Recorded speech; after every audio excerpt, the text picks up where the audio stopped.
In the silent depths of the Atlantic Ocean, far below the reach of sunlight, some of the most powerful machines ever built move through the darkness almost completely unnoticed. Submarines are designed to operate where few humans will ever go, navigating thousands of meters beneath the surface while remaining invisible to enemies above. During the Cold War, these underwater vessels became one of the most important tools of military strategy, capable of gathering intelligence, tracking enemy ships, and in some cases carrying weapons powerful enough to change the course of a war. But the deep ocean is also one of the most unforgiving environments on Earth. Extreme pressure, isolation, and mechanical complexity mean that even a small failure can quickly turn into a disaster.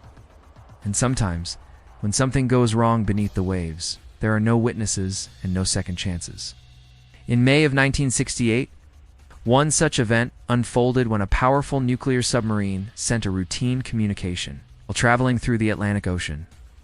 On board were 99 crew members, highly trained sailors who had spent months operating in the most secretive corners of the Cold War.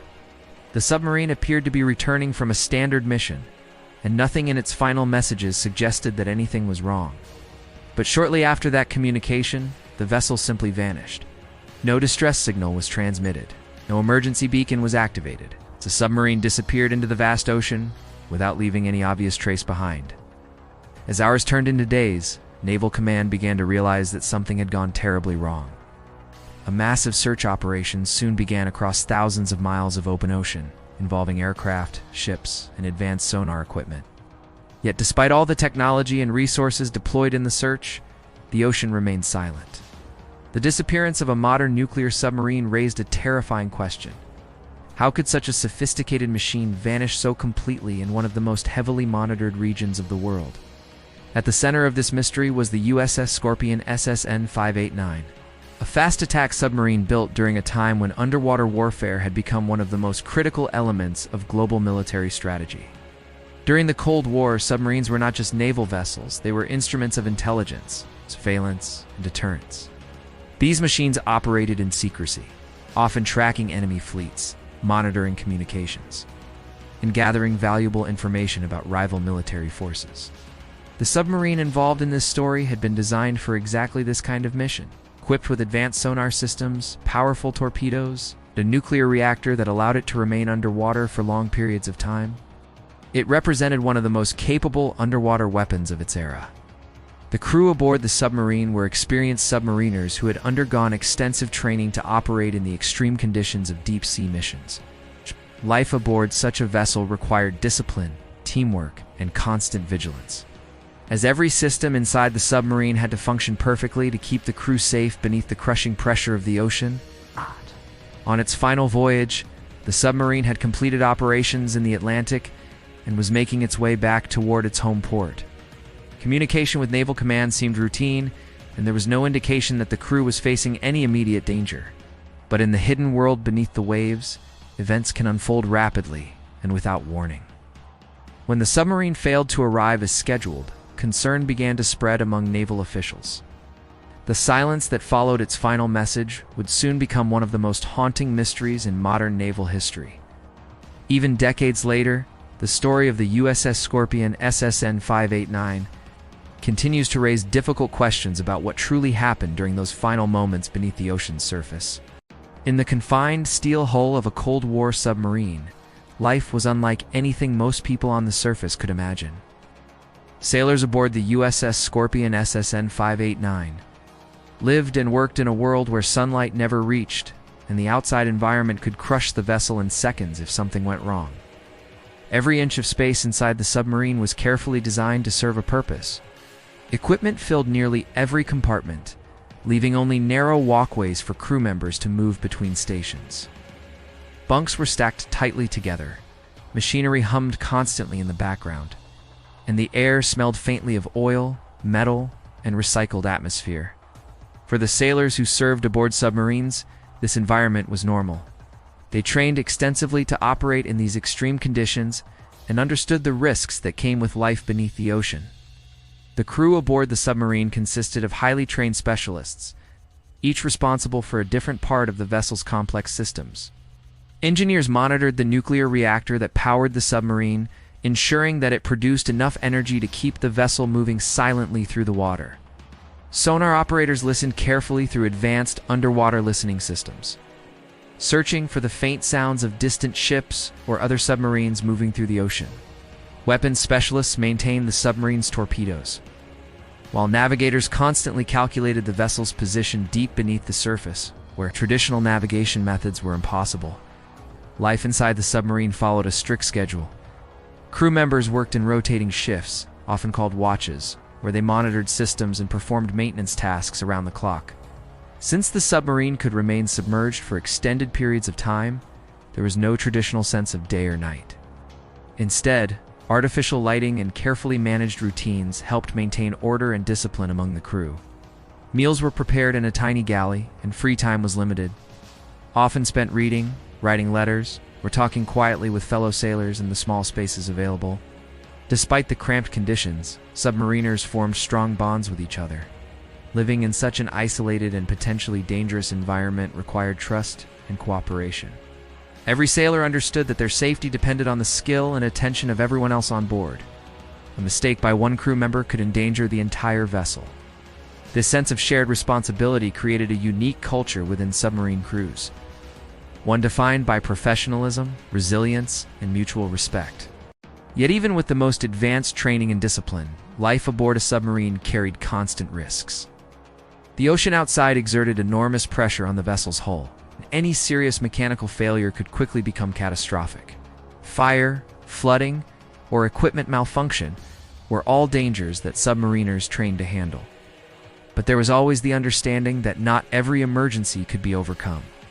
In this hidden world beneath the waves, survival depended on preparation, technology, and sometimes a measure of luck. For the sailors aboard the USS Scorpion, SSN 589, this environment was simply part of their daily lives. They carried out their duties with professionalism and determination, rarely imagining that their final mission would soon become one of the most mysterious disappearances in modern naval history. During the tense years of the Cold War, submarines played a critical role in global military strategy. These vessels moved silently beneath the ocean's surface, gathering intelligence, tracking enemy fleets, and monitoring the activities of rival powers. The USS Scorpion, SSN 589, was one of these submarines, tasked with missions that often remained classified for decades. Operating deep below the surface allowed submarines to observe enemy movements while remaining hidden from detection, making them invaluable tools in the complex chess game of Cold War politics. In early 1968, the submarine had been deployed to the Atlantic Ocean as part of its regular patrol duties. Missions like these could last for weeks or even months, depending on operational requirements. During this time, the submarine would travel long distances beneath the ocean, monitoring naval traffic and collecting valuable information about potential adversaries. These patrols were often conducted in silence, with limited communication between the submarine and command authorities on land. Communication with submarines was always limited by the nature of underwater operations. Radio signals do not travel easily through water, so submarines often had to surface or deploy specialized antennas in order to send or receive messages. As a result, communication between a submerged submarine and naval command was typically brief and carefully planned. These messages would confirm the submarine's position, status, and mission progress before the vessel returned to silent operation beneath the waves. During its final mission, the USS Scorpion, SSN 589, had completed operations in the Atlantic and was preparing to return to its home port. The crew had spent weeks at sea, carrying out their duties as part of the broader Cold War effort to maintain naval awareness across the world's oceans. From all available reports, the submarine appeared to be operating normally as it made its way back toward port. The final communication from the submarine was routine and did not indicate any immediate problems. Messages sent to naval command suggested that the vessel was continuing its journey without difficulty. For the sailors aboard the submarine, the mission likely felt like many others before it: long, demanding, but ultimately routine. The crew expected to return home soon, reuniting with their families after weeks beneath the sea. But somewhere in the vast Atlantic Ocean, something unexpected occurred. After its final communication, the submarine suddenly stopped responding to further messages. At first, this silence did not immediately raise alarm. Submarines often experience communication delays due to their underwater operations. However, as more time passed without any contact, naval officials began to grow increasingly concerned. What initially seemed like a minor delay was slowly transforming into a potential crisis. A powerful nuclear submarine with nearly 100 crew members aboard had gone silent, and no one yet understood why. When communication with the submarine stopped entirely, Naval Command faced a difficult and uncertain situation. Submarines operating underwater were often unable to communicate for extended periods of time, so the absence of immediate contact did not automatically indicate a disaster. However, naval procedures required regular updates from vessels returning from long missions.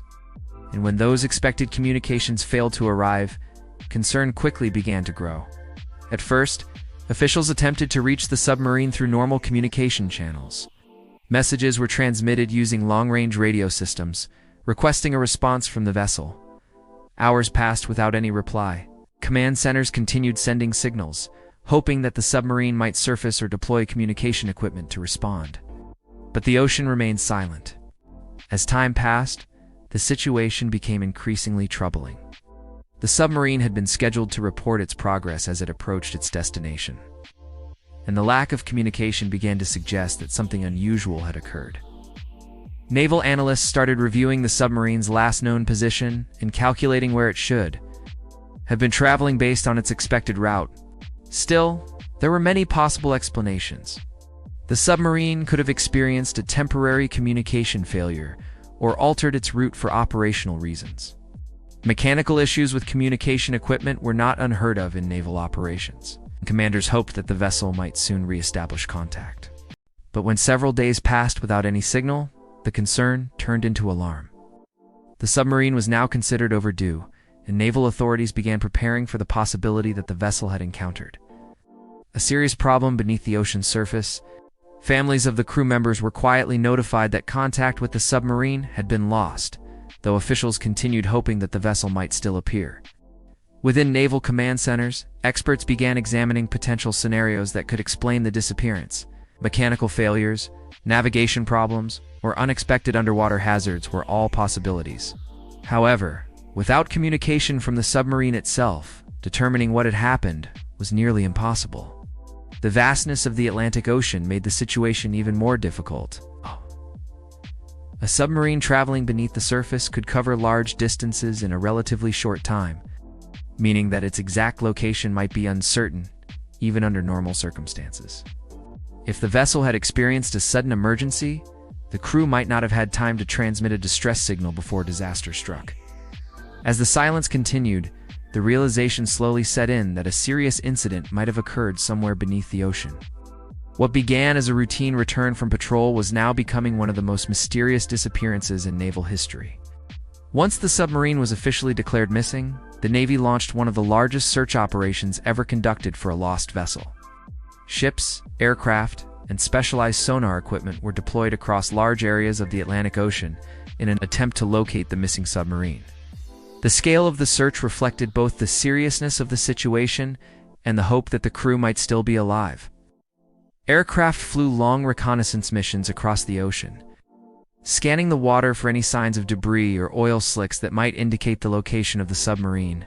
Naval vessels equipped with sonar systems began sweeping large sections of the ocean floor, listening for any unusual sounds or signals that might lead investigators to the missing vessel.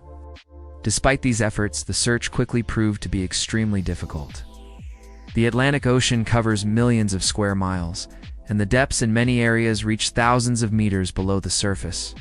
Even with advanced equipment, locating a submarine in such an environment was like searching for a small object in an enormous wilderness. Days turned into weeks as the search continued. Naval crews worked around the clock, hoping to discover any clue that might explain the submarine's disappearance. Yet the ocean remained silent, offering no immediate evidence of what had happened. Eventually, the mission shifted from a rescue operation to a recovery effort. The chances of finding survivors diminished as more time passed without contact. Investigators began focusing on locating the wreckage of the submarine in order to determine the cause of the disaster. Advanced underwater exploration equipment was eventually used to scan the ocean floor more carefully. These systems were capable of operating at extreme depths, capturing images and sonar data that could reveal objects resting thousands of meters below the surface. After months of searching, investigators finally located debris on the ocean floor that matched the missing submarine. The wreckage lay deep beneath the Atlantic, scattered across a wide area. The discovery confirmed that the vessel had been destroyed in a catastrophic event beneath the sea. But even with the wreck located, one question remained unanswered. What exactly had caused the submarine to disappear so suddenly? As we reach the end of this mystery, one question still echoes through the silent depths of the ocean. How can something as massive and technologically advanced as a submarine simply vanish without leaving a single clear trace? Beneath the surface of the sea lies a world that humans still barely understand.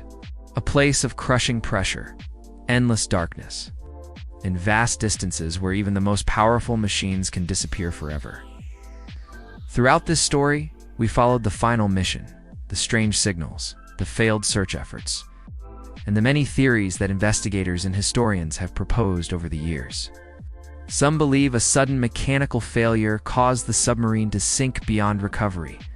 Others suspect a catastrophic internal explosion, a structural collapse under extreme pressure, or even a secret military encounter that was never officially revealed.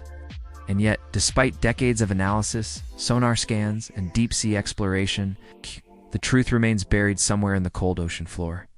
What makes this mystery even more haunting is the human side of the story. Inside that vessel were trained sailors, people with families, dreams, and lives, waiting for them back home, who sailed into the depths, expecting to return, but never did. Their disappearance reminds us how dangerous and unpredictable the underwater world truly is. The ocean covers more than 70% of our planet, and large parts of it remain unexplored even today.